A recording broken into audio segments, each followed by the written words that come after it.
Neste momento que estamos aqui online, eu vou apresentar a nossa querida Cristiane Lenzi Beira. Seja muito bem-vinda a esta reunião e aos nossos corações.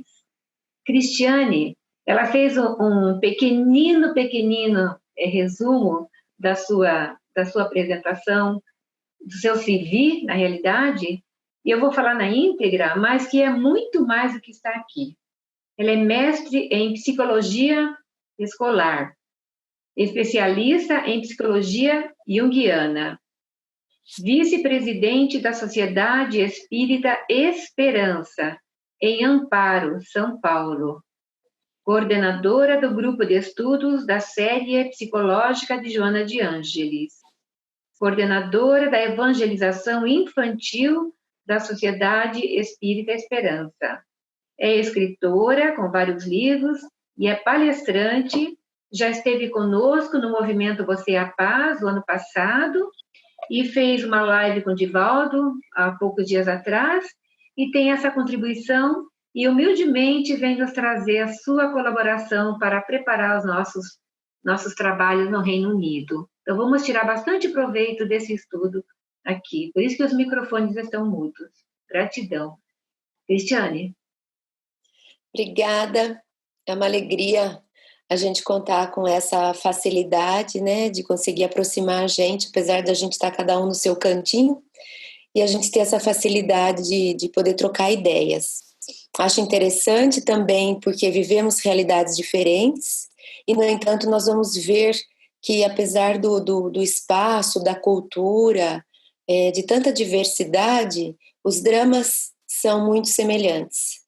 A gente percebe nas nossas conversas que tanto faz a criança aqui, lá, no bairro Pau da Lima ou no centro de Londres, a gente está vivenciando os mesmos dramas, as mesmas buscas, as mesmas angústias.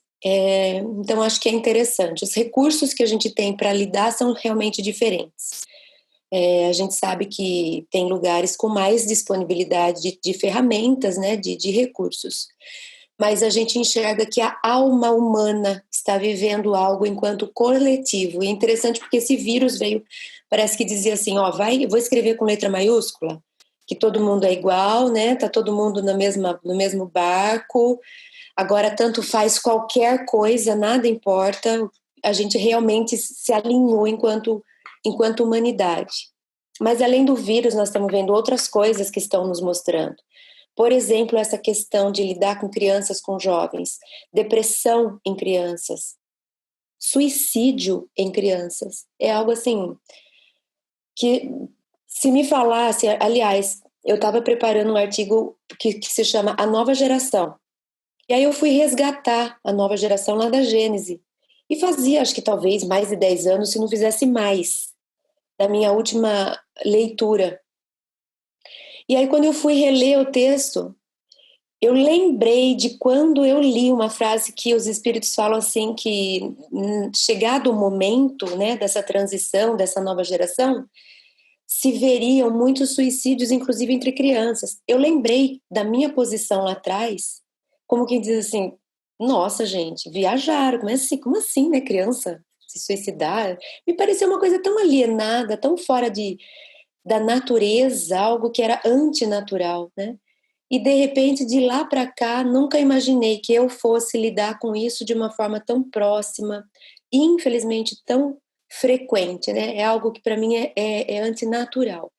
Então, quando a gente fala da depressão em criança, da depressão que leva ao suicídio, do quanto a família está frágil, fragilizada na sua estrutura, quanto os pais estão distantes dos filhos, o quanto os adultos não estão sabendo lidar com as crianças e com os jovens, o quanto a gente, enquanto pais, não estamos preparando as crianças para a vida verdadeira. Tudo isso tanto faz. A gente lida com pessoas do mundo inteiro e com quem a gente conversa, a gente vê os mesmos dramas, né? Então, a ideia é que a gente converse um pouco a respeito disso e eu vou reservar uns minutos finais para que vocês, porque eu acho que é uma coisa que surge debates, vai saindo questões, né? Então, a gente tem um tempinho ainda que, se vocês quiserem compartilhar ou pedir alguma coisa que eu não falei ou criticar alguma coisa que não ficou bem falado, a gente ainda tem um tempinho para se acertar. Para a gente falar de criança e de adolescente, nós vamos terminar a nossa fala, a gente chega na tal da evangelização, tá? Mas a gente vai fazer um resgate. Então, nós temos que primeiro, eu costumo falar, a gente tem um cliente, no melhor sentido da palavra, né? Esse cliente que a gente chega, a gente precisa mergulhar no mundo dele, a gente precisa saber quem ele é, a gente precisa conhecer a estrutura, como ele funciona, de onde ele vem, para onde ele deve ir, que papel me cabe enquanto na presença dele como responsável. Então, esse universo que a gente abraça enquanto adultos, seja como pais em casa, seja como professores na sala de aula, seja como evangelizadores no centro espírita, nós vamos lidar com esse universo. É um universo que está um pouco distante da gente, porque a gente já cresceu, a gente já amadureceu, a gente já envelheceu até. Então, impossível a gente começar qualquer coisa com esse público sem a gente mergulhar no mundo deles, sem a gente mergulhar na natureza da criança e do adolescente.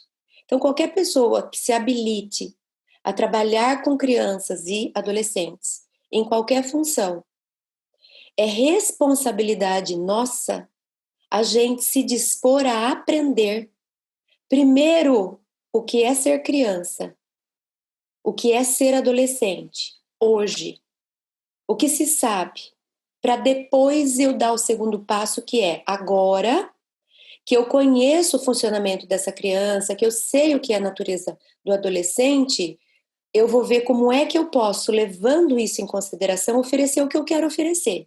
Uma espiritualidade, uma educação se eu tiver como pai ou como mãe, uma formação instrutiva, cognitiva se eu tiver numa sala de aula de uma escola regular. Mas não tem como o ser humano é muito complexo para a gente simplesmente desconsiderar com quem eu falo e achar que aquilo que eu vou dizer tanto faz se a pessoa que está ali, eu souber como ela funciona ou não souber, se ela tiver 3 anos, ou se ela tiver 13, ou se ela tiver 23, ou se ela tiver 83, né? Então, o ser humano ele é muito complexo. Um ser humano de 3 dias para um ser humano de 3 meses, para um ser humano de 3 anos, para um ser humano de 30 anos, é muito diferente. Então, como é que eu não vou saber lidar, entender a natureza dessas fases, se eu quiser atuar, né?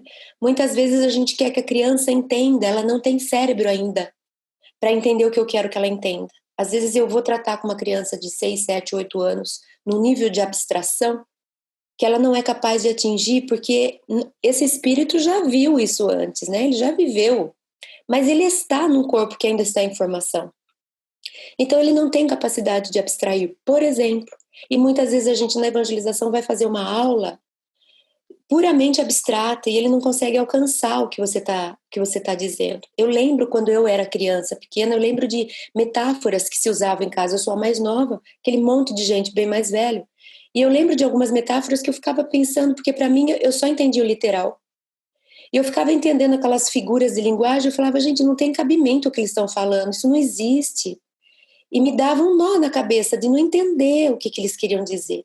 Então, como é que a gente não entende a natureza se a gente quer conversar com essa natureza? Precisa saber como ela funciona.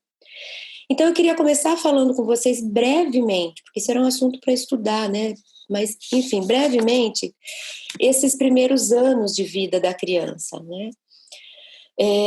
Que seria essa parte mais material, mais fisiológica? E a gente vai falar em formação. Então, para entender um pouquinho dessa formação da criança, porque quando a gente fala, fazendo um gancho, em depressão na criança, gente, eu estou falando tudo isso porque eu recebi umas perguntas que a Elsa compartilhou comigo, que vieram de vocês mesmos. E eu tirei alguns termos que ficaram bastante comum nas várias perguntas.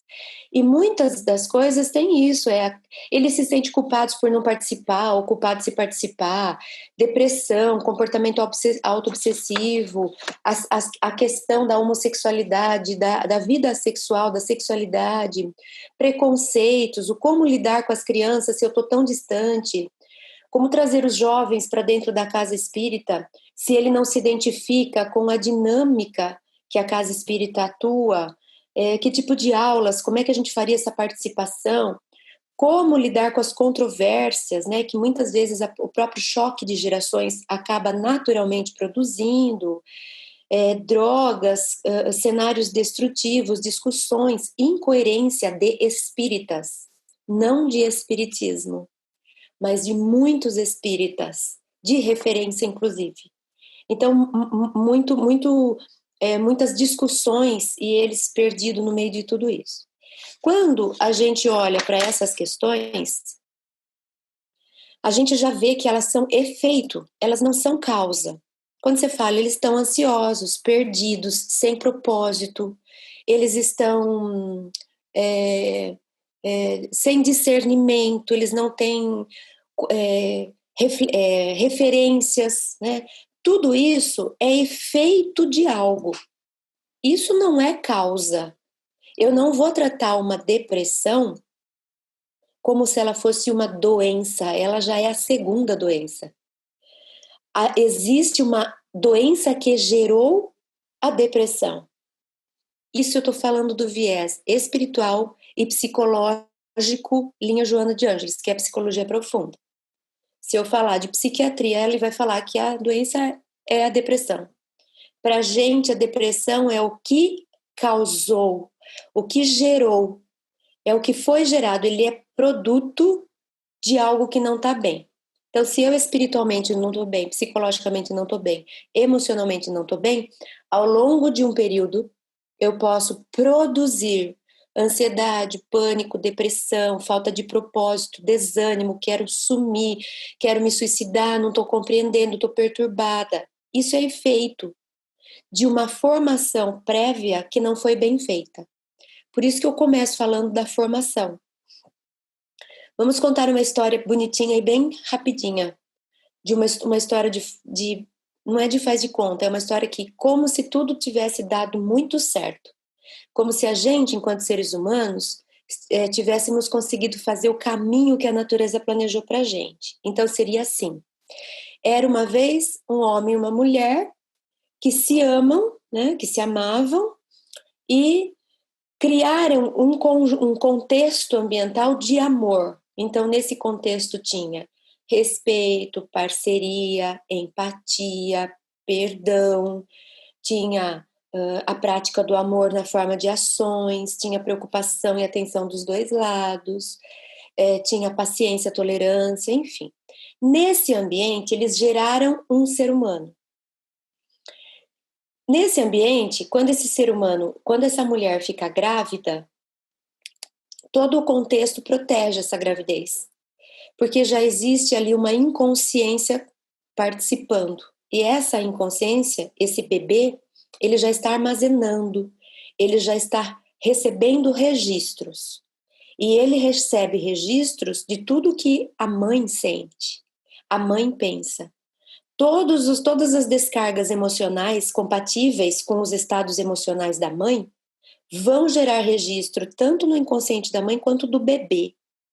O bebê não tem ego ainda para dizer, não, isso não é meu, é da minha mãe, é problema dela, é ela que está recebendo esse xingo, é ela que está sendo desrespeitada, é ela que está com medo, é ela que está com ansiedade. Ele não consegue fazer essa distinção. Ele ainda não tem o ego, que é uma barreira que diz, isso não é meu, isso é meu. Então, tudo aquilo que a mãe sente, capta, vive, tudo aquilo que vira descarga de hormônios no próprio corpo, gera também no inconsciente da criança registros, como se ele estivesse vivendo, sentindo, passando pelo que a mãe está passando. Então eu costumo dizer que quando uma mãe fica grávida, a gente deveria retirar ela dessa maluquice que se chama sociedade humana hoje e levar ela lá no Monte dos Elfos para ela só escutar música zen e fazer meditação. Mas a gente sabe que não é possível. Mas nesse mundo que eu estou contando perfeito, essa mãe fica grávida e ela tem todo o apoio de todo mundo, né? Para ela estar sempre emocionalmente equilibrada, bem, preservada, compreendida, cuidada e amada. Então, esse inconsciente dessa criança, ele está só recebendo registros, na maioria deles, positivos. Ele tem registro de um hormônio que deu uma paz, um hormônio que deu uma alegria, um hormônio que deu o afeto e todos os hormônios bons, né? A oxitocina começa a aparecer ali muito, serotonina e tudo mais. Ele tem um inconsciente formado com boas experiências. E aí ele vem ao mundo. O Jung fala que a gente faz uma gestação de 9 meses intrauterino e de 9 meses de extrauterino. O bebê não tinha como continuar se formando dentro, porque não teria orifício suficiente para depois ele fazer um nascimento natural. Então a gente se adaptou enquanto seres humanos para que a gente pudesse terminar nossa evolução, nossa formação fora da barriga. Então, durante quase um ano, essa criança é como se ela estivesse dentro do ventre. Ela continua inconsciente e ela sente como se ela fosse a mãe. Ela não está diferenciada da mãe ainda. Então, de novo, tudo aquilo que a mãe sente, passa, vive, é transferido porque ela não tem ego ainda. Vai direto para o inconsciente dela. Aí eu pergunto, a mãe fica com essa criança por 4 meses, 5 meses, 6 meses e volta a trabalhar. Quem é que assume esse papel de oferecer para a criança essa continuidade? A gente já começa a interferir no processo natural. A gente já começa a ver que vai ter algumas adaptações que essa criança vai ter que fazer. Ela começa a ter que sobreviver, dar um jeito, se adaptar. No mundo bonitinho que eu estou formando, a mãe não vai trabalhar, a mãe fica em casa. E a mãe oferece para a criança aquilo que ela precisa, aquilo que ela necessita, que não é nem de menos e nem de mais. A mãe suficientemente boa de Winnicott, que ela olha para a necessidade do filho e ela supre a necessidade. Ela nem fica faltando quando o filho está com fome, ela fala, eu não estou com vontade agora, depois eu vejo. E ela nem exagera do tipo ansiosa, que quer, o filho nem pediu nada e ela já está ansiosa, né, acima das necessidades, antecipando necessidade.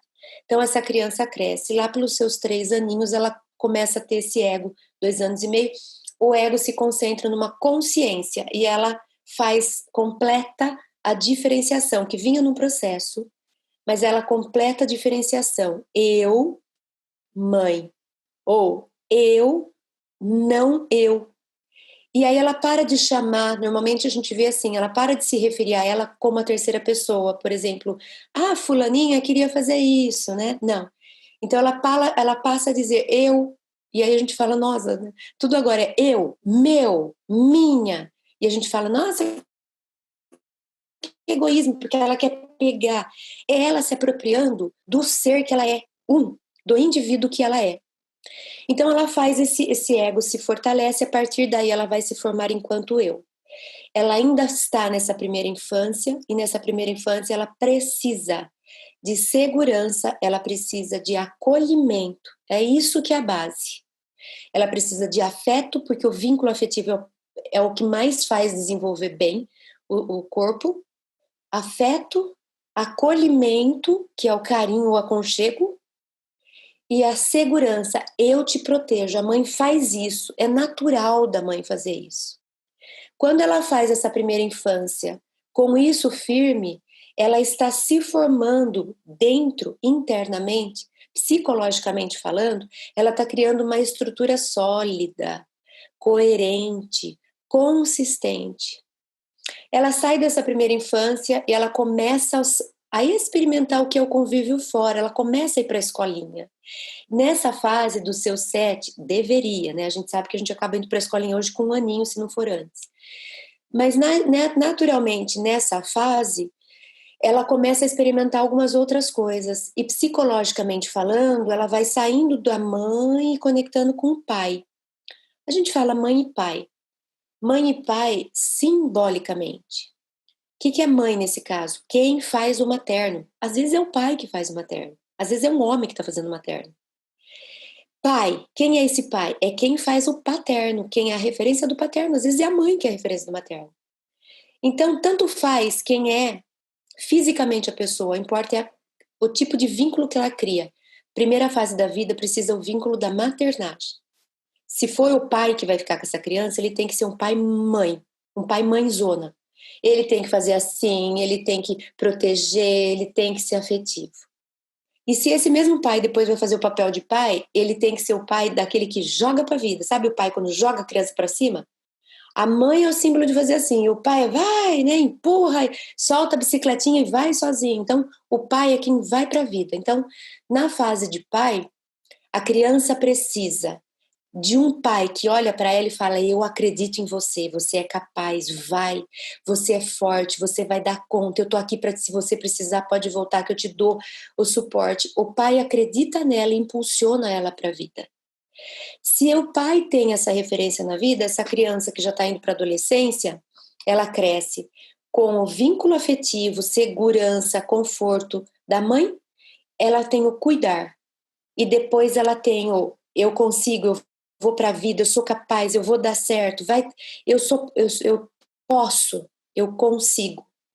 Então ela vai juntando os dois lados. A mãe ensina o cuidar interno, que é ela cuidando dela. O pai ensina ela a ir para a vida e se cuidar na vida, como se cuidar na sociedade. O objetivo da psique, que é autorreguladora e autoconstrutora, é: eu vivo um tempo com a minha mãe para eu criar a minha versão interna de mãe. Eu vivo um tempo com o pai para eu criar a minha versão interna de pai. Quando eles não fizerem mais parte da minha vida, eu já sou mãe e pai de mim mesma. Então, quando eu precisar de cuidados comigo mesma, eu vou saber. Eu vou saber cuidar do meu corpo, da minha alimentação. Eu vou saber me acolher quando eu estiver precisando. Eu sei fazer maternagem comigo.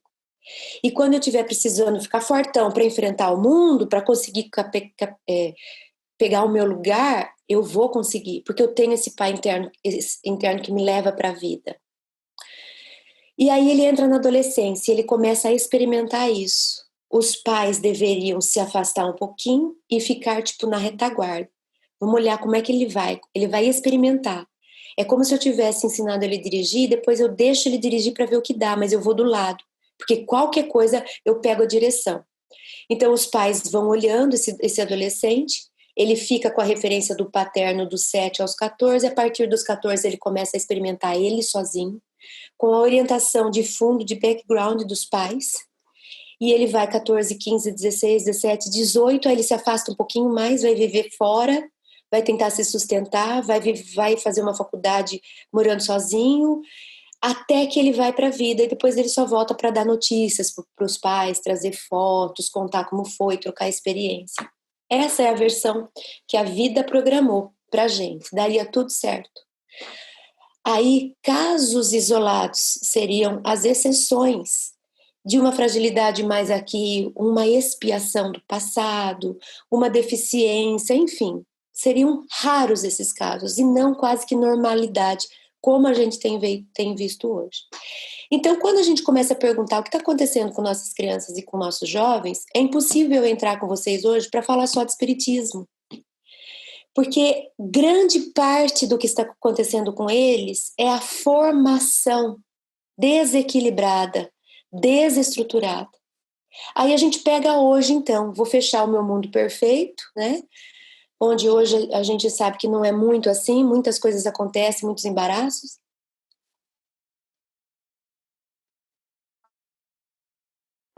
E vamos olhar a criança, o jovem, vamos pegar um jovem. Vamos pensar num jovem hoje que chega pra gente e diz assim: eu tô em depressão e tô pensando em ir embora desse mundo, não gostei daqui, né? Se ele tem internamente uma mãe cuidadora, protetora, acolhedora, se ele tem um pai que fala: pode vir o exército que for, eu luto contra todos e saio vencedor. Se ele tem essa formação forte, a gente diz na psicologia junguiana, um ego estruturante, que ele é capaz de se dinamicamente estruturar e se adaptar. Ah, o negócio está pegando fogo? Eu vou arranjar um jeito. No espiritismo, a gente fala em resiliência, em resignação, a gente fala em não resistais ao mal, no sentido de que não adianta você brigar contra, é melhor você conseguir se adaptar, e se pedir uma túnica, você dá a túnica e dá a capa. Se eu tenho essa capacidade de me movimentar, me adaptar, de negociar, de me diferenciar, isso que o mundo está passando aí não sou eu, não preciso ser assim. Eu consigo estar bem comigo. Essa é a versão de formação que deu certo. Quando a gente não vê isso numa massa grande, a gente tem que olhar para trás e falar, nós temos que dar um passo para trás. É muito difícil você pegar o bonde andando, com 14 anos na sua mão, um jovem, e você falar, deixa comigo que eu vou dar conta dele. Não vai, porque ele ainda nem terminou a sua formação. O que a terapia faz nessa hora? Eu preciso falar com os pais. E muitas vezes, a terapeuta pode até dizer, deixa seu filho em casa, vem, fica você na terapia, para a mãe e para o pai. O Jung fala que quase que ele não abre exceção para dizer que criança e adolescente não tem problema. Que os problemas deles são a vida não vivida dos pais ou a vida mal vivida dos pais. Então ele sempre diz que a criança vai assimilando as sombras das famílias. Ela vai somatizando, ela vai trazendo para si as questões que a casa não é capaz de resolver. Então, uma das coisas que eu tenho feito, já faz muito tempo que a gente trabalha aqui, em Amparo a gente tem uma ONG, e a gente, quando começou a perceber esse tipo de coisa, a primeira coisa que a gente fez, nós fizemos um trabalho com pais. A gente vai fazendo com as crianças, mas a gente criou um grupo de pais, no sentido de dar um suporte psicológico, de educação. Isso que eu estou fazendo com vocês, mais ou menos isso, de conscientização, para que eles entendam o que é ser pai, o que é ser mãe, o que precisa ter, o que não pode faltar, o que não pode acontecer. Dar limites, não tem mais limite. Na nossa época, a gente vem, da minha geração para trás, a gente vem de cabresto, a gente era segurado, né? Era uma repressão muito grande. O que era bom naquela época? Era a ordem que tinha, porque a ordem é da natureza. Só que era uma ordem excessiva. Então eu vou fazer uma metáfora bem simplória, vocês me perdoem, mas imagina a gente criando cavalos, né? Então eu tenho aras e eu tenho os piquetes, né? Que são as separações, os pastos separadinhos, os piquetes, onde cada cavalo fica dependendo da organização que a gente fizer.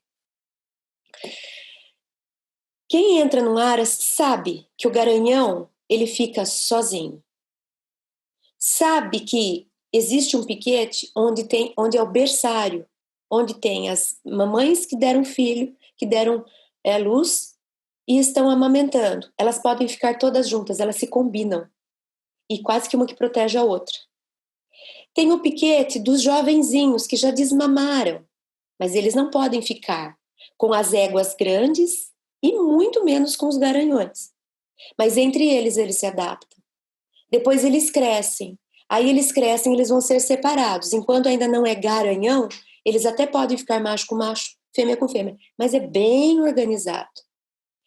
E está bem definido o que acontece para que você saia de um piquete e vá para outro. Né? Por isso que eu disse, perdoem a minha simplicidade não estou nos comparando com cavalo. Mas eu estou mostrando que existe ordem na natureza. E a gente vai ver isso com qualquer animal. Se vocês quiserem, a gente vai falar dos macacos, dos primatas, e a gente vai falar que existe ordem também, o macho alfa, enfim. Aí a gente, quando era criança, a gente não só ficava no piquete, como que tinha cerca elétrica, que se você encostasse, você levava choque. Então, assim, criança não entra na sala enquanto o pai estiver conversando com a mãe. Se entrar, apanha de cinta. Então, tudo bem, na nossa época era exagerado. Mas existia ordem. A gente sabia bem o que cabia para cada fase. Eu não tinha dúvida de que com 8 anos eu não deveria ter um namorado. Eu não tinha dúvida. Isso para mim era bem definido, que não estava na idade de ter namorado. Nem que com 12 anos eu não deveria ter relação sexual. Isso também era bem claro. Eu nem cogitava. Então existia um lado muito opressivo que causou muito mal, porque reprimiu muita coisa, e hoje a gente vai para terapia para ver se sai e consegue pôr para fora o que reprimiu, mas existia essa organização no sentido de etapas. Você cresce um tanto, agora você já pode fazer tal coisa. Eu lembro de eu perguntando, com quantos anos eu vou poder sentar em tal lugar? Com quantos anos eu posso andar na frente do carro? Papai, quantos anos eu posso fazer igual meu irmão mais velho? Existia isso muito limitado. Estou dando um exemplo. A gente saiu de lá traumatizado com a cerca elétrica. A gente chegou no nosso Aras e a gente falou assim, em linhas gerais, eu não vou pôr cerca nenhuma. Deixa cada um vai onde quer. E a gente fez isso. E a gente abriu tudo e nós rompemos com os ritos de passagem. Quando você fizer 13 anos, você ganha seu primeiro relógio. Quando você fizer tantos anos, você tem direito de andar não sei o quê. A gente separou tudo, a gente era separado, a gente misturou tudo. Então hoje eu lido com pais, eu tenho grupos de pais. E eles chegam e me perguntam. Minha filha de 8 anos perguntou se ela já pode começar a namorar. A minha filha de 12, o meu filho mesmo, da Cris, disse que com 12 anos, a maior parte das meninas já tinham tido relação sexual. Ele estuda numa escola particular aqui, em Amparo, tem 60 mil habitantes. Então a gente fala, não, não, não. Perdeu totalmente a referência, a liberdade, até onde eu vou, o que não cabe, o que cabe. Emocionalmente falando, em termos de cérebro, a gente sabe que até os 25, até os 30 anos, a gente ainda está fazendo a parte mais nobre do cérebro, o neocórtex. Ele está fazendo os últimos ajustes para a gente conseguir elaborar a probabilidade de risco. Com 14 anos, eu estou 10 anos antes de saber avaliar risco. Como é que eu posso ter relação sexual? Como é que eu posso ter relação sexual se o fruto dela é um bebê? E se eu tiver um bebê, eu não vou poder lidar com isso? Eu não tenho estrutura ainda para ser mãe? Então, como é que eu tenho estrutura para me pôr numa situação? Mas como que hoje você vai falar para um jovem de 14 anos que ele não deveria ter relação sexual? Porque ele não tem cérebro ainda para isso. O cérebro dele não está formado para ele saber o que ele está fazendo, para dar o significado que o sexo tem. Então, percebe o quanto a gente está numa enrascada?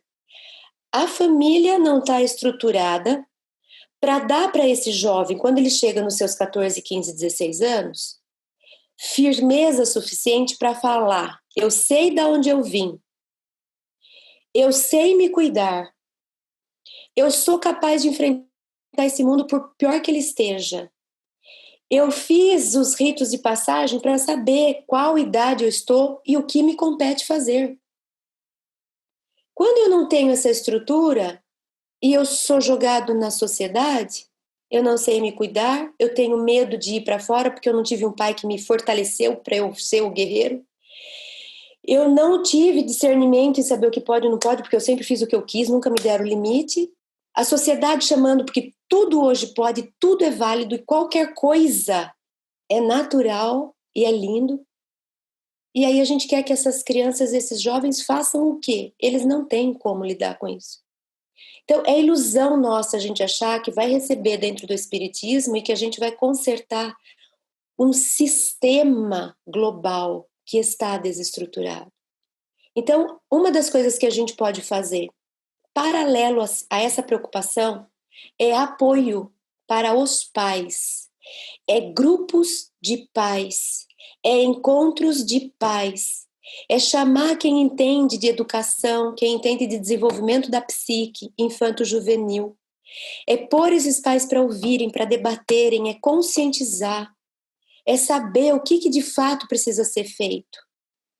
Eu outro dia estava conversando com uma amiga. Aqui em Amparo tem uma escola que a propaganda dela, porque a gente tem o tal do vestibular. A propaganda dela é: eu passo seu filho no vestibular. Então, a gente conversando, eu fiz a seguinte proposta, meio chata até, eu concordo. Mas eu fiz assim para ela: olha, pensa bem. Você tem uma escola em que o seu filho, enquanto indivíduo, tanto faz. Tanto faz se ele chama José ou se ele chama Roberta. Se o seu filho tem cérebro para entender ou não tem cérebro para entender, se ele está na fase lúdica, em que ele só deveria brincar, ele jamais deveria ser posto numa carteira. Ele tinha que estar sentado no chão, com gizão de cera, com massinha de modelar, porque é isso que o cérebro precisa, que a psique precisa. Se a escola estivesse falando para você assim, eu vou preparar seu filho para ele viver bem, para ele saber o que é ser humano, que existe uma natureza, que é a nossa casa, e que ele vai saber se comportar enquanto cidadão no mundo, respeitando, sendo solidário. Eu tenho essa escola em casa, eu tenho essa escola na sua cidade. Tem uma escola que vai preparar a sua criança respeitando o desenvolvimento dela, não vai correr com conteúdo, com grade curricular, com nota, mas ele vai preparar o seu filho para viver, para ser feliz, para tomar conta de si, para ser consciente de mundo, para cuidar da natureza, para amar seus semelhantes. E eu tenho aqui uma outra escola que vai fazer seu filho ter a melhor profissão, ele vai passar em primeiro lugar no vestibular, ele vai ser o doutor, ele vai fazer pegar PhD, ele vai ter um super título, um super currículo. E é difícil a gente perguntar, porque a gente sabe que o pai sabe qual deveria ser a resposta, mas ele não vai pagar para ver. Ele vai atrás da carreira, do currículo, da faculdade, enfim. Então, nós estamos vivendo essa contradição hoje, e a gente precisa olhar para ela. Então, se a gente não tocar no ponto família e trazer a família para dar esse suporte à família, a gente vai ficar enxugando o gelo. Não é que não vai servir para nada, sempre serve. Mas a gente é ingrata a essa tarefa. Então, a primeira coisa é olhar para a família. É um conjunto, esse jovem não veio sozinho. Então, a família também está precisando de suporte. Se eu conseguir dar esse suporte para a família quando ela está grávida, e acompanhar essa família ao longo da gestação, ao longo do crescimento do filho, provavelmente não vou pegar uma criança de 14 anos, um jovem de 14 anos que quer se matar. Se a família não faz por mal, a família faz porque não sabe, ela está fazendo o melhor que ela pode. Mas falta esse investimento. A gente não investiu na família enquanto humanidade. A gente não fez propaganda de como é bonito família, para que serve família, como funciona a família, como é desenvolvimento de criança, como funciona a psique do seu filho. Não tem isso. Ninguém sabe. A gente sabe das outras coisas que se referem ao mundo de fora. E a parte mais importante, então eu diria, a gente já chega na evangelização. A gente fala de formação, que é casa.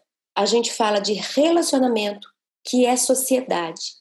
Como é que eu vou me relacionar bem fora se eu não sei me relacionar bem dentro? Se eu não estou formada, se eu não tenho uma estrutura interna para saber falar não pro vizinho, para saber falar sim para aquilo que me faz bem, ainda que meus amigos falem que isso é bobagem, para saber me adaptar no momento que eu preciso e saber não me adaptar e não me corromper quando não concordo. Como é que eu vou?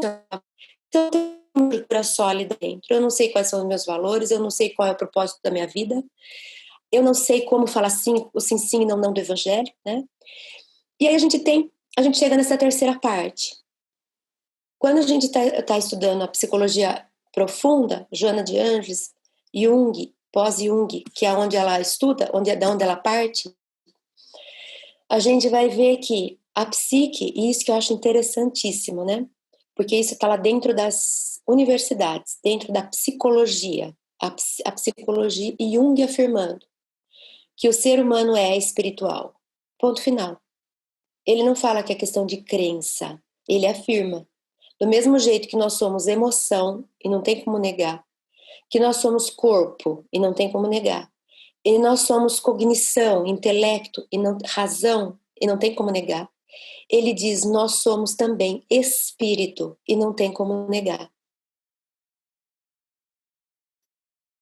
A gente não cuidar do corpo, não cuidar da emoção, não cuidar da mente, do pensar, e não cuidar do espírito, a gente vai adoecer. Por qualquer um desses caminhos. Se eu abandonar meu corpo, ele vai adoecer. Se eu abandonar minha mente, ela vai adoecer e muitas vezes transferir a doença para o corpo. Se eu abandonar as minhas emoções e reprimir, não validar, ela vai adoecer e muitas vezes ela vai somatizar, ela vai trazer para o soma, para o corpo. E se eu não cuidar do meu espírito, ele também vai me desequilibrar e eu vou adoecer. Então essa função do transcender, quando a gente fala, né, da transcendência, quando a Joana de Ângeles fala do estado luminoso, desse lado misterioso da vida, desse lado que não é palpável, visível com os olhos da matéria, ele precisa ser cuidado. Então, quando a gente fala para os filhos, você escolha se você quer ter uma espiritualidade, desenvolver a espiritualidade ou não. É como se eu estivesse falando para ele, escolha aí se você quer comer ou não. Escolha aí se você quer cuidar das suas emoções ou não. Então não tem escolha. Agora, o como ele vai lidar com a espiritualidade? O meu filho pode dizer assim para mim, não gosto de carne, mas gosto de couve, de brócolis. Ok, o ferro você vai ter ali. Mas eu como proteína da soja, ok. Agora ele dizer, eu não gosto de alimentos saudáveis, não. Eu prefiro ficar sem comer, não. Então a gente pode ter, sim, instrumentos variados. O espiritismo é uma forma de você lidar com a espiritualidade, mas não é a única. O que a gente não pode deixar é o filho falar, não gostei do espiritismo, então fecha as portas para a espiritualidade. Não, filho, você vai cuidar da espiritualidade. Enquanto eu estiver responsável pela sua formação, você vai. Né? Então é algo que a gente não escolhe, a gente conversa e orienta. Mas não é algo que a gente pode dar a opção de escolha de quero ou não quero. Bom, sendo assim, a gente sabe que precisamos cuidar também do lado espiritual dos nossos filhos. Agora a gente chega no nosso centro espírita, a gente chega na nossa religião espírita, né? No espiritismo dentro da nossa casa espírita. O que nós, enquanto responsáveis, temos que lembrar, devemos ter consciência desse conjunto de fatores que influenciam a minha criança e meu jovem, que chega para a minha evangelização. Primeiro, como é essa família? Porque o que eu posso fazer por essa família? Tem como eu criar um grupo de família, de pais, enquanto os filhos estão na evangelização? Tem como eu ajudar esses pais a compreender um pouco mais sobre sua missão, o que é desenvolvimento psicológico, o que é espiritualidade, enfim. Apoio à família. Essa criança chega para mim, o que mais que eu posso fazer por ela? Eu posso mergulhar para ver qual área dela que tem vácuo, que tem gap. E o que a gente costuma fazer? Agora eu estou falando pela realidade brasileira, que é o que eu conheço. Nas casas espíritas aqui, a gente chega com uma coisinha pronta e a gente fala assim, olha, já sei o que eu vou te dar hoje. Senta e me ouve. Né? A gente chega e oferece uma coisa pronta. E alguém me pergunta assim, mas por que você está dando isso para eles? E eu ainda respondo, porque isso é bom, porque para mim isso foi muito importante, porque esse mundo aí fora está precisando disso. Tem justificativa, não é que eu estou sendo aleatória e peguei qualquer coisa, mas é meu ponto de vista. Eu deveria, na verdade, partir do ponto de vista de quem chega. Lembra que eu falei? Qual é a sua necessidade? Se alguém bate na minha porta, eu abro a porta e eu olho uma pessoa e ela está inteira molhada. E eu falo assim, nossa, espera um pouquinho que eu vou te pegar uma toalha. A minha visão, ela precisa de toalha. Talvez se eu chegasse para ela, ela precisa se enxugar. Talvez se eu chegasse para ela, ela falasse assim para mim, não, eu tô super, tá uma delícia aqui, eu tô tomando uma chuva boa, eu não quero me enxugar, eu quero ficar aqui molhada. Na verdade, eu bati na porta porque eu queria ver se você poderia, sei lá, se você queria vir tomar chuva aqui comigo. Eu bati na sua porta porque eu tô com fome. Na verdade, o que eu quero é comida. Eu bati na sua porta, eu não sei o que eu vim, eu não sei o que ele veio me pedir. Mas a gente acha que sabe o que o outro precisa. Então, acho que tudo deve partir disso. Ao invés da gente achar o que o nosso aluno precisa, vamos gastar um tempo procurando o que ele necessita. E muitas vezes nem ele sabe o que é. Por isso que Kardec fala que a gente tem que sondar, que a gente tem que gastar um tempo pesquisando as tendências. Grande parte da nossa relação com as crianças e com os jovens tem que ser na base da observação. É a gente tentando entender o que tem lá dentro. E a gente, às vezes, nem enxerga eles. A gente já vem pronto para dar, para dar, para dar. E para eles aquilo pode não fazer sentido nenhum. Não é o que eu estou precisando. Então eu me desanimo, eu perco a vontade de ir. Eu tenho necessidades, mas eu não estou conseguindo suprir essas necessidades lá. Lá eles estão me falando de outra coisa que para mim não faz sentido. A gente sabe que essa geração de hoje é muito diferente da nossa. A gente queria casa própria. Eles querem dinheiro para viajar para o resto da vida e conhecer todos os lugares que eles puderem. A gente queria um emprego sólido para o resto da vida, estável. Eles querem experiências. A última coisa que eles querem é a estabilidade. Eles querem se realizar, se sentirem parte importante. Se você falar para um jovem, você quer ganhar menos e poder participar das decisões? Ou você quer ganhar muito e só executar o que eu te mandar? Você não tem a dúvida que ele vai querer participar das decisões. O jovem hoje, ele quer construir, ele quer participar da engrenagem, ele quer fazer parte. A gente foi treinado para não ter voz. Senta, fecha a boca e escuta o que o professor vai te ensinar. E a gente, ó, quietinho, não abria a boca na sala de aula. E só recebia. Essa fase já foi. A aula, ela tem que ser construída pelos dois lados. A aula de hoje precisa ser muito mais troca do que oferta. A aula de hoje precisa ser feita na base de um vínculo que se estabelece antes de mais nada. Então, o que a gente pode fazer por essas crianças e esses jovens que chegam com essas questões? Dificuldade de compreender o mundo, dificuldade de se posicionar, de pertencer, depressão, desânimo, ansiedade. A gente pode sentar e ouvir muito mais do que falar. A gente pode ser muito mais um espelho na frente deles e ajudá-los na autoconversa. É isso que eles precisam da gente hoje.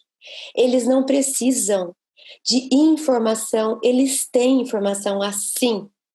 Eles têm mais informação do que a gente. Eles não precisam, eles precisam de mentoria. Eles precisam de um acompanhante, eles precisam de um orientador, eles precisam de alguém com quem eles possam buscar referências. Então não adianta eu falar assim para o meu aluno, eu vou te explicar sobre honestidade. Escuta que eu vou falar o que é a honestidade. É improdutivo isso. Ele já tem a versão dele do que é honestidade. Aquela que você fala, talvez ele até critique e fique quieto por respeito. Então era interessante se você começasse assim, o que é a honestidade para você? Você é honesto? Quando que você foi honesto? Como que você definiria a honestidade? Ah, e você já foi desonesto? Quando que você foi desonesto? O que você sentiu naquele momento? Eu sou espelho porque eu estou perguntando para ele do que ele está fazendo. O que de mim nessa hora está saindo? Nada. Em nenhum momento eu falei o que eu acho da honestidade. O que eu acho que ele deveria pensar sobre a honestidade. Eu fiz pergunta para que ele responda dele mesmo.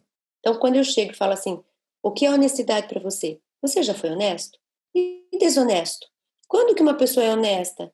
O que você sentiria se a pessoa fosse desonesta? Eu não falei nada até agora. Só que eu tenho certeza que se ele responder essas perguntas, uma aula gigante já foi construída. E aí ele vai trazendo. E ele diz assim, ser honesto é você falar a verdade. E você pergunta assim, e você nunca mentiu? Ah, eu já. E você não acha que tem hora que uma mentira às vezes é menos pior do que se falar a verdade? Pronto, em nenhum momento ainda eu tô trazendo. Eu tô tirando. Aí no finalzinho da aula a gente faz um fechamento e a gente pode trazer conceitos. Depois que ele entrou na aula, a gente pode trazer conceitos. Olha esse conceito que o Kardec trouxe pra gente. Faz sentido com o que a gente falou? O que vocês acham a respeito disso? Então a gente deve fechar a aula com conceitos, enquanto que a gente costuma abrir a aula com conceitos. O Rubem Alves tem uma passagem da vida que ele conta dele quando ele estava fazendo marcenaria, que ele gostava, era o hobby dele. Ele estava na marcenaria dele. Ele pega um pedaço de madeira e ele vai começar a mexer com os instrumentos para cortar essa madeira que ele queria fazer alguma peça. E entra a filha da funcionária dele. E ele olha para ela e ele fica quieto. E ela fala assim, o que você está fazendo? Não, ela fala assim, ó, o que é isso? Isso é madeira. Ponto final. O que você vai fazer com a madeira? Eu vou fazer uma cadeira. Como? E aí ele vai dando, gente, o passo a passo. Eu pego a trena. Aí ela fala, o que é uma trena? Aí ele fala, serve para medir. Medir o quê? O tamanho da madeira. Como? Assim, vem ver. Tá vendo esses pontinhos? É de um em um.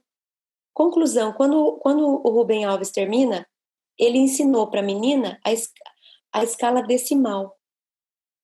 Ele ensinou que a gente agrupa os números de 10 em 10, que cada medida é uma, e depois ela se repete. Ele deu uma aula sem ele ter falado nada para ela do tipo, senta então, que eu vou te explicar o que é marcenaria, o que é uma fita métrica, o que é. Ela quis. Então, por isso que ele diz assim, ser educador é provocar a fome e não dar comida. Como que ela vai conseguir a comida? Ela vai ter que se virar e correr atrás para conseguir. Então ele diz, provoque a fome e estimule ela a correr atrás da comida. Como? Fazendo perguntas. Ela já tem muito para participar. Mas a gente precisa aguentar a ansiedade de querer falar, porque a gente quer ensinar, a gente sabe, a gente já passou, então deixa eu compartilhar com você, deixa eu explicar como era quando eu tinha... e a gente tem ansiedade. Se a gente conseguir vencer essa ansiedade e dar mais espaço para eles trazerem as próprias questões, ter menos programa, o programa é para nos orientar. Mas não adianta eu ficar fazendo checklist e falar eu cumpri o programa inteiro. O jovem não prestou atenção em nada, mas eu cumpri o programa inteiro. A gente precisa fazer conexão, a gente precisa fazer ligação. Se não fizer vínculo com o aluno, não desenvolve como poderia. A gente perde o potencial do aprendizado que vai acontecer. Então, eles precisam ter espaço para dizer o que eles querem, como eles querem. Nós vamos ser as referências deles. Eles vão perguntar por que o mundo é assim.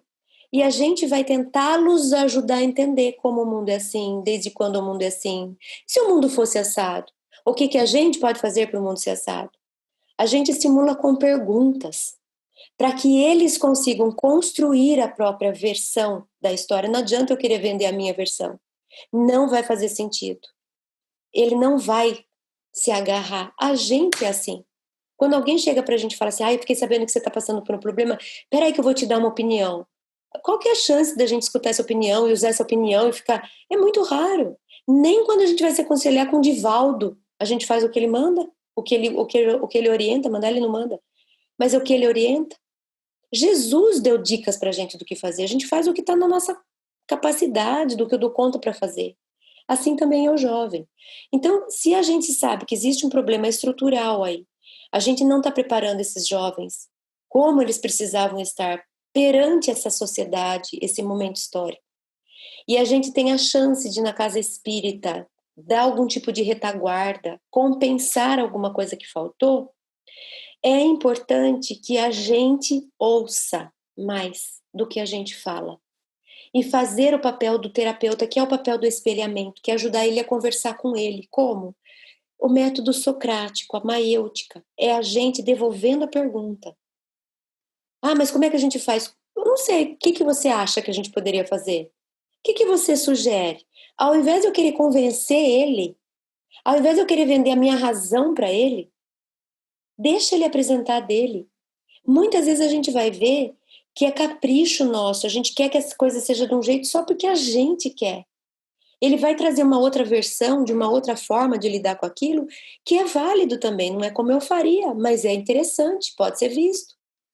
Na nossa mocidade aqui, os meus filhos cresceram na mocidade. Chegou uma época que eu percebi que já não interessava mais. Começou a ficar monótono. E eu chamei eles, eu tenho 3 filhos, eu chamei e perguntei: o que vocês sugerem para que a gente possa fazer? Eu era professora. O que vocês sugerem que a gente possa fazer? Aí eles falaram assim: e se a gente estudar um livro e a partir do livro a gente faz a ponte com o Espiritismo? E a gente fez isso. Nós pegamos a coleção do André Luiz e a gente começou. Pegou o nosso lar, eu juntava um ou 2 capítulos, a gente lia em casa, eu abria só com alguns pontos, e aí eles tinham que explicar os conceitos espíritas, iam ter que se virar para achar onde estavam os conceitos espíritas para explicar André Luiz. Então, na verdade, eles viraram os próprios professores. Eu já tinha tudo meio preparado, eu dava dicas. Será que não está falando disso? Ah, pode ser, então vai pegar aí o livro dos espíritos e lê para ver se faz sentido. Então, isso motivou muito. Eles se apaixonaram pelo estudo. Até hoje eles falam que aqueles anos em que se seguiu, né, com a série do André Luiz fez muita diferença para eles. Enfim, a gente tem que ir adaptando de acordo com o que para eles faz sentido. Tem que buscar entender o que é que faz sentido para eles. Não adianta a gente ficar batendo, porque não, tem que ser assim, a evangelização precisa ser desse molde. Tá bom, você vai ficar com quem se sujeita. Quem não se sujeita, e hoje, enquanto se sujeita, 1, 2, porque a mãe não dá opção. Os outros, assim que puder, vão embora e não vão levar o espiritismo, infelizmente, com eles. Poderiam levar, se eles tivessem um pouco mais de liberdade. A gente nós que somos os mais velhos da casa, é comum a gente não dar espaço para que eles venham assumindo responsabilidade, porque a gente se descabela de ver eles fazendo algumas coisas e fala, nossa senhora. Só que se a gente não der espaço para eles experimentarem, a gente vai passar e vai ficar um vácuo, como muitas casas já estão vivendo isso aqui. A gente fala que no Brasil isso tem muito, não tem jovem nas casas. Tem a velharada que está tomando conta e a hora que passar a vez deles, e velharada que eu falo, tipo, 80 anos. Não tem a geração de 20 para 30 para ir fazendo, né, esse acompanhamento.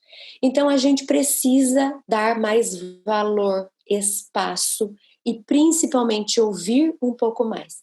Não é para concordar. Uma última coisa que eu queria falar, que eu tenho visto, a gente começar a concordar para seduzir. Tipo, eu vou fazer a vontade dele, assim ele não vai embora e fica aqui comigo. Isso também não funciona. Não é por aí, eles nem querem isso. Tem que ter confronto, enfrentamento no sentido de eu te questiono, me prova se isso funciona, eu vou fazer um teste. Não é a gente ceder para que eles falem o que eles querem do jeito que eles queiram, para que aí pelo menos eles não vão embora. Não é isso é falta de limite. E eles querem limite. Eles querem ser tratados como se fossem adultos. E o adulto, a gente se trata assim. A hora que eu tiver que falar sim para você, eu falo. A hora que eu tiver que falar não, eu vou falar não. Então, eles não querem ser tratados que nem bibelôs. Então, a gente precisa se aproximar, saber ouvir, deixar participar, fazer mais perguntas do que dar respostas, deixar para trazer conceitos no fechamento da aula, ligando tudo o que falou. Mais ou menos isso é o que tem possibilidade, porque eu tenho observado e tenho testado, inclusive, é o que acaba promovendo mais possibilidade de dar certo. Eu vou deixar umas perguntas, se vocês puderem tomar notas, para depois vocês olharem lá no Livro dos Espíritos, as questões 379, 383, 385 e depois a 932. Quando essa 932 fala do quanto os maus têm oprimido os bons, que é um pouco do que a gente falou. Se a gente faz uma estrutura boa para os jovens, para as crianças e para os jovens, eles não vão se deixar oprimir por esse mal que está esmagando. Eles vão conseguir se pôr e falar, daqui você não passa. Mas para isso eu preciso ter essa estrutura. Eu, no sentido de saudável, preciso ter força suficiente para pôr o não saudável no lugar dele, né? Cris? Oi. Só um minutinho. Como já são 7 horas e algumas pessoas têm compromisso, eu sei que tem outras reuniões, eu quero deixar à vontade quem precisa sair Ou quem desejar ficar, a gente fica mais 10 minutinhos para fazer o fechamento. Não é? Combinado. Eu não sei se todo mundo está de acordo, levanta o dedinho. Quem está de acordo de ficar mais 10 minutos. Todo mundo levantou o dedinho, então... Tá, pode continuar, Cris. Tá todo mundo com o dedinho levantado. Obrigada. Então, agora a gente... vontade, então, viu? Tá. Então, eu só ia chamar um ponto para a última coisa, que é essa questão do bem e do mal, para a gente tomar cuidado, porque isso muitas vezes é mais uma questão de julgamento da nossa parte. A gente tem um pouco de problema de entender o que é essa questão de bem e mal. Os jovens não têm muito isso definido. De um certo ponto é bom, porque eles estão pensando fora da caixa. A gente é muito assim, isso pode, aquilo não pode, como se a gente estivesse fazendo uma cartilha, como se a gente tivesse assim... Não tem uma autonomia moral de saber até onde eu posso ir. Os jovens têm mais liberdade. Por outro lado, também a gente tem visto eles se arriscarem em coisas que você fala, não, isso já não vai ser bom, vai gerar prejuízo, e eles não estão conseguindo perceber. Então, cuidado também com essa questão moralizante. A gente não deve ser o elemento moralizador dentro da casa, porque a gente fica, parece essa pessoa que nem se fosse inquisição. Vem cá que eu vou falar para você se você é do bem ou do mal, né?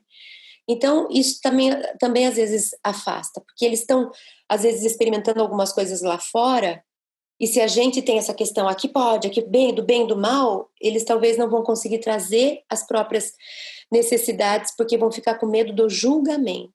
Então, a gente aliviar, nós somos imperfeitos. O imperfeito vai acertar e vai errar. E ok, se você tiver espaço para falar do seu erro, é provável que você erre cada vez menos. Se você vai para um lugar julgador, que condena o erro, você não fala do erro, você deixa de crescer, porque você não vai ter chance de conversar e aprender com o erro. Então também esse cuidado, para nem lá, nem cá.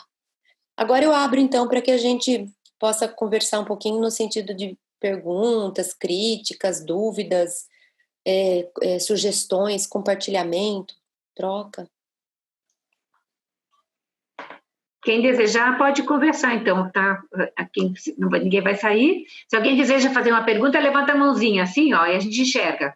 Luciana, acho que A Luciana. A Milton e Luciana, eu não consigo, só o Adriano que consegue. Pronto. Pode ouvir? Pode. Sim. Ah, tá. Cris, eu queria, antes de tudo, dar os parabéns, porque realmente, eu vou lhe dizer, foi a melhor palestra que eu assisti, falando sobre as crianças, sobre os jovens.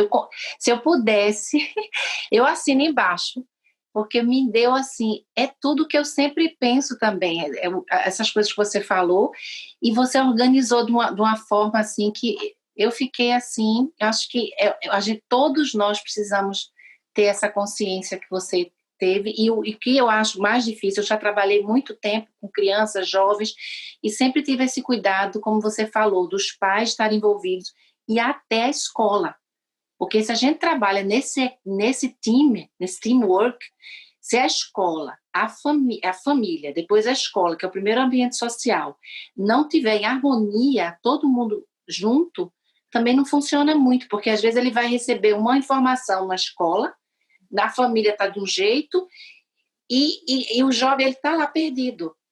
Então, é muito importante. E uma coisa que você falou, que eu acho mais dificuldade em relação aos pais, é que quando começa a explicar, dar esse suporte que você falou, esses grupos, nem todos estão, assim, preparados para dizer, peraí, eu não fiz por mal, todos os pais fizeram por amor, mas eu reconheço que falhei.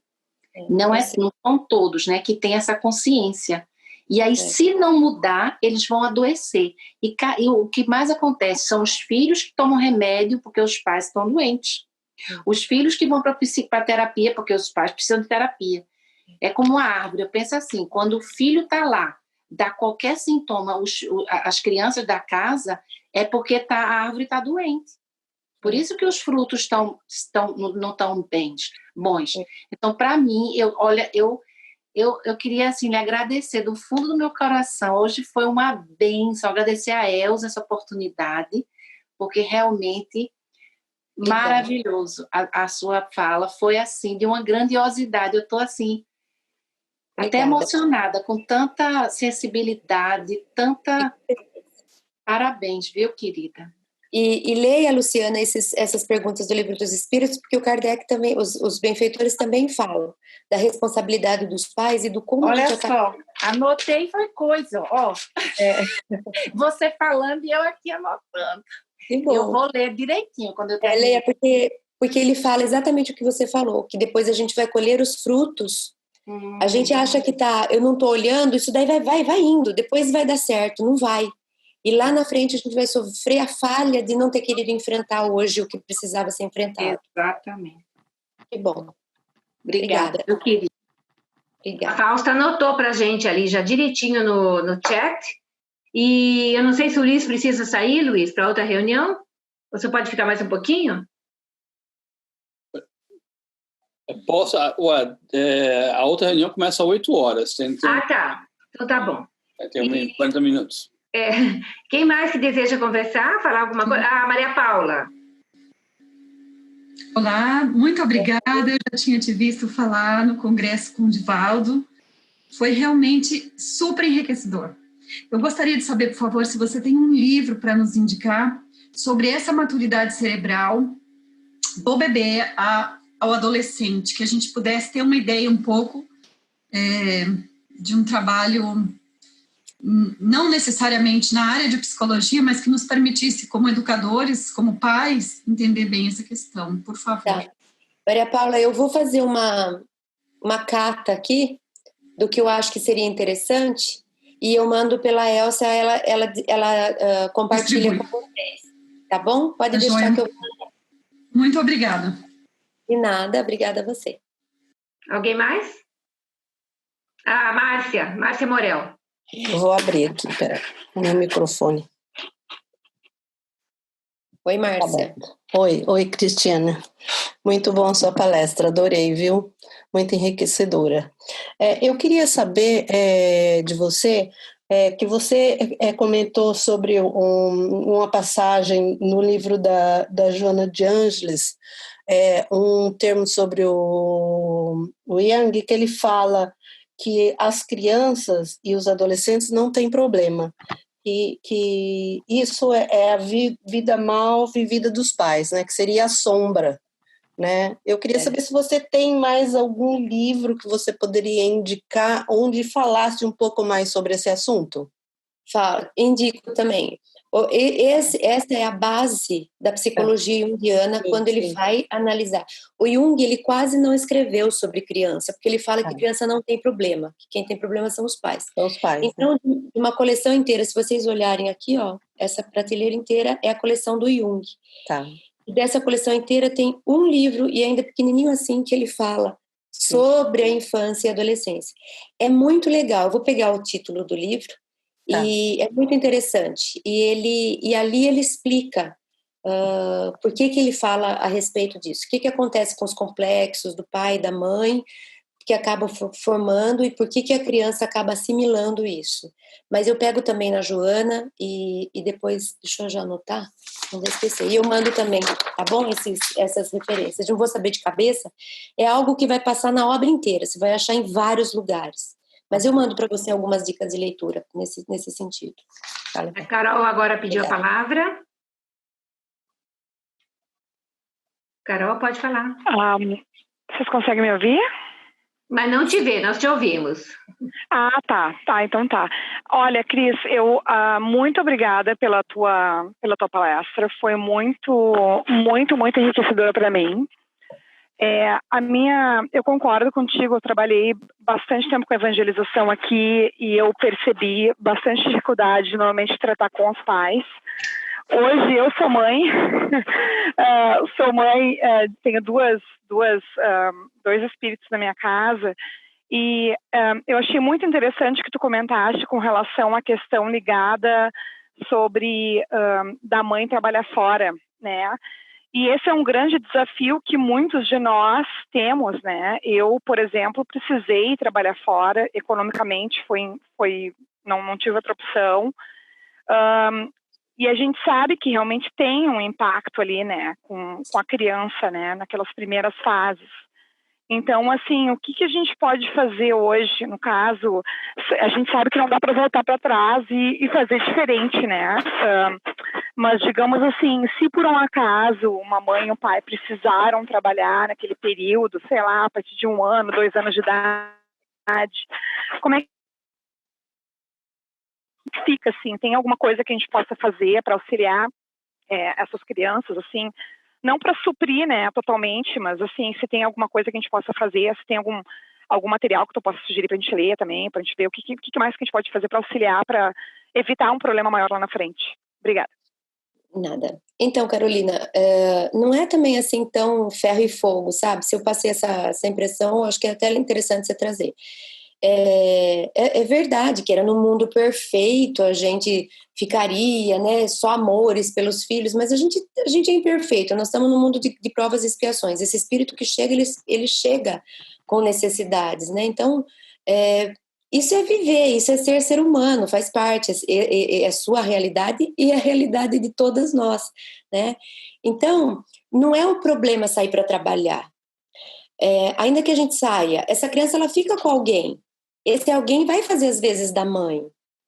Então, a mãe sai para trabalhar e a avó assume para cuidar. Ok, essa criança continuou tendo a referência materna. Não era da mãe, mas era de outra mãe.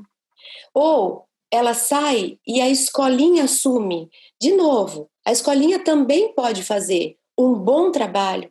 Se ela de fato levar isso, ela também consegue suprir de certa forma, né? E a própria criança tendo que se adaptar à falta da mãe, isso também é uma experiência dela se adaptar. Então, assim, a gente fala que menos prejuízo é o afastamento. Mais prejuízo é o desequilíbrio. Quando a criança em casa ela sofre, por exemplo, abusos, violência, isso é mais problemático. Quer dizer, são tantas variáveis que eu não queria que você ficasse presa nessa história de que eu saí, o que será que aconteceu? Não aconteceu nada, né? A criança teve que se adaptar, como a gente se adaptou e como todo mundo se adapta, tá ok. É que hoje existe uma falta de compromisso interno. Mesmo que eu esteja dentro da casa e eu fique 24 horas com a minha filha, não necessariamente eu estou com ele. É falta da consciência de eu sou mãe. O que é ser mãe? Vou olhar para o meu filho, o que meu filho precisa de mim. E eu consigo fazer isso às vezes meio período eu saio. Então, menos importante é a quantidade de horas que você fica e mais importante é o vínculo, o tipo de vínculo que se cria. Por isso que a gente fala da qualidade versus a quantidade, né? Agora, aquilo que ficou para trás, ficou para trás. E agora? E agora que essa criança vai crescer, ela vai ser adulta e como adulta ela vai poder resolver os próprios problemas, como a gente lida com os nossos. Como a gente lida com os nossos. A gente também teve uma mãe que não foi perfeita e que nos deu de brinde alguns registros no inconsciente. Ué, e aí? E aí que agora a gente se vira e vai correr atrás do prejuízo, vai fazer terapia, vai lidar. Então não tem como responsabilidade a mãe e o pai na Terra de ser perfeito. Não é? Não tem. Então, aquilo que passou, quando ela crescer, ela vai dar conta. A partir de hoje, a gente vai correr atrás com mais consciência do que a gente é capaz, né? Aquilo que eu tinha para dar é o que eu tinha para dar. Ok, era o que aquela criança precisava, porque não existe injustiça na Terra. A partir daqui, eu posso estar mais consciente, posso aprender mais sobre o desenvolvimento, posso me reposicionar, ok. Então, tira um pouco o peso, não queria que ficasse com peso, não. Tá tudo em ordem, Deus dá conta de tudo, cada um tem o que precisa e cada um dá aquilo que é capaz. Eu acho que a gente está chegando ao final. Eu não sei se alguém tem alguma questão bem diferente dessas, aí pode ser colocada, mas se já foi abordado mais ou menos, a gente pode deixar para até uma próxima oportunidade. Assim, a gente vai processar essas questões do Livro dos Espíritos, processar toda essa lição de casa. Quem sabe daqui uns 2 meses, ou pouco mais, a Cris possa ter oportunidade novamente, se vocês todos concordarem, de a gente fazer novamente isso, não é? Para ver como é que a gente se saiu. O que vocês acham? Tudo bem? Levanta o dedinho. Emoji. Fausta, você tem uma pergunta para fazer? Que você que escreveu umas perguntas ótimas? Está tudo respondidas? Tá, o teu microfone está fechado. Não consegue abrir? Adriana, você abre o microfone dela? Abriu. Oi. Pessoa competente é difícil, né? Porque você faz a pergunta, manda antes e ela consegue colocar tudo na fala, né?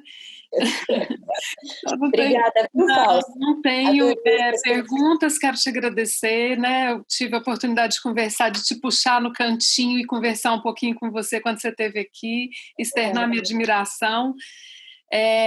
Eu acho que a questão mais, assim, mais tocante para mim da sua fala foi esse estabelecimento de vínculo, tirar um pouquinho o olhar do conteúdo, né? Tirar um pouquinho o olhar da estrutura que vem pronta no site da FEB, ou seja lá na federativa que for, e olhar mais olho a olho nesse jovem. Eu tenho um trabalho muito bom com os meus jovens, eu estou morrendo de saudade deles já.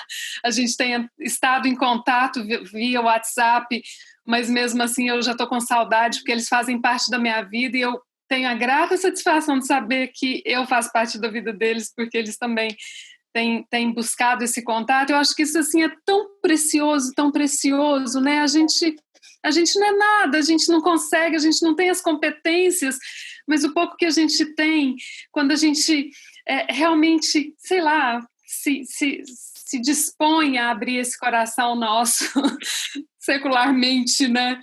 Embaixo das cinzas de orgulho, de vaidade, de tudo mais, mas quando a gente se dispõe, é tão fantástico ver essa mágica acontecer. Acho que a sua fala vem reforçar, acho que o grande desafio é realmente prender essa atenção. Eu sinto que os nossos encontros têm que ter uma dinâmica.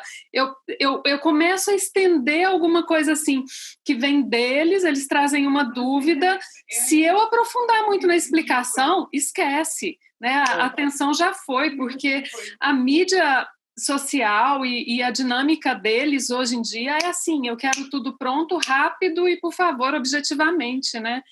Então, assim, essa minha dificuldade de lidar com a falta de uma atenção um pouquinho mais focada e de uma capacidade de poder aprofundar um pouquinho mais os questionamentos, mas a gente está indo, e assim eu espero que com as suas dicas de leitura a gente possa se instrumentalizar ainda melhor para isso. Obrigada, Cris.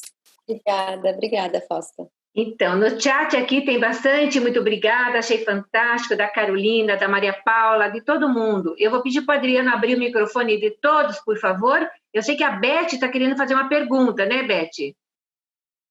Abre para todos, Adriano, por favor. Abriu. Beth, pode falar.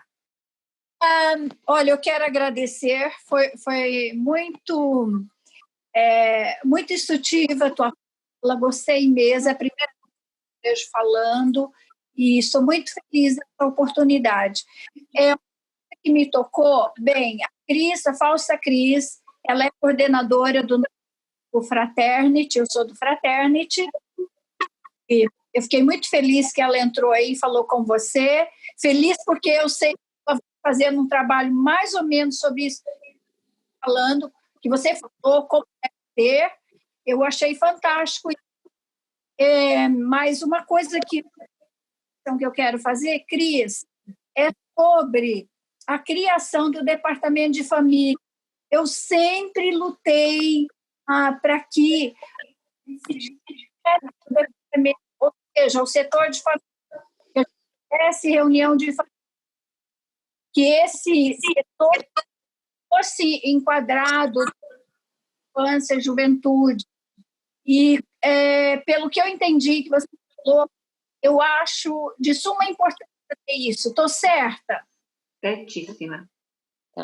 Tá certíssima. Se a gente investir na família, a gente está poupando problemas no futuro, a gente está fazendo a verdadeira missão. Por isso que eu falei, leiam as questões do Livro dos Espíritos, que vocês vão ver que está tudo explicadinho lá. É a primeira missão, ser pai e ser mãe.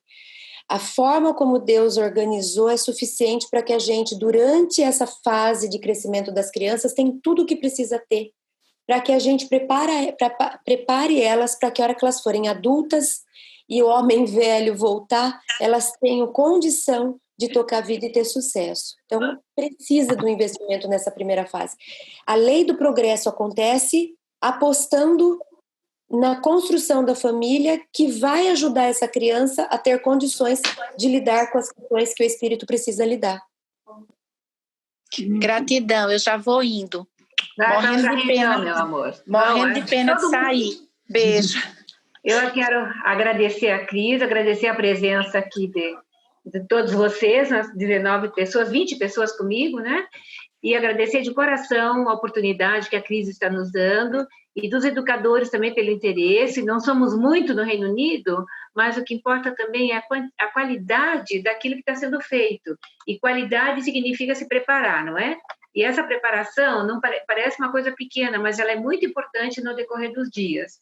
Associando a que a Fausta passa, o que a Luciana, que é do Departamento de Família da BASF, entrando agora, e está reestruturando para dar o apoio aos grupos espíritas que precisarem conversar, o que fazer com família assim, família assado, que às vezes criança vem machucada, vem batida, vem manchada, você não sabe o que está acontecendo, precisa ver, né?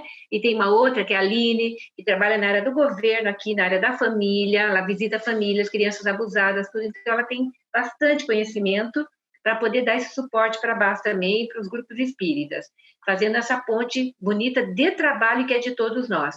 Então, agradecer de coração, meus queridos, porque sem vocês não existe o departamento, nem da BAS, nem dos grupos, e nem a gente pode fazer nada. Então, a gente tem que se dar as mãos, porque a quantidade de jovens se suicidando, que a gente tem atendido, tá de doer a alma, não dói mais nem o coração. Então, Cris, muito obrigada, querida. Obrigada, Elza. Obrigada a todo mundo, gente. Foi uma alegria para mim rever muitos e poder refletir com vocês um pouquinho de um tema que eu sou apaixonada. Muito obrigada, bom trabalho, Deus abençoe vocês. Vou tirar uma foto da tela com todo mundo. Alguns já saíram, mas tiramos, pronto. Muito obrigada, Luiz, porque você foi a voz em inglês que vai depois passar para os grupos que não falam português. Aqui, muito obrigada ao Adriano pelo suporte técnico da gravação, e a gente vai fazer o nosso melhor, não é? Dando o que se recebe. Tá bom? Obrigada, Maria Paula, a Val, a Fausta, a Beth, você, a Flau, ali a Fernanda, que eu estou vendo, o Luiz, a Carol, o Adriano, a Luísa, e tá faltando a Daniela, a Anabela e a Camila. Pronto. E a Lusa, né, que estava aqui agora há pouco. Um beijo a todos, viu? Fiquem com Deus. Tchau, gente. Até uma próxima. Gratidão. Obrigada. Gratidão.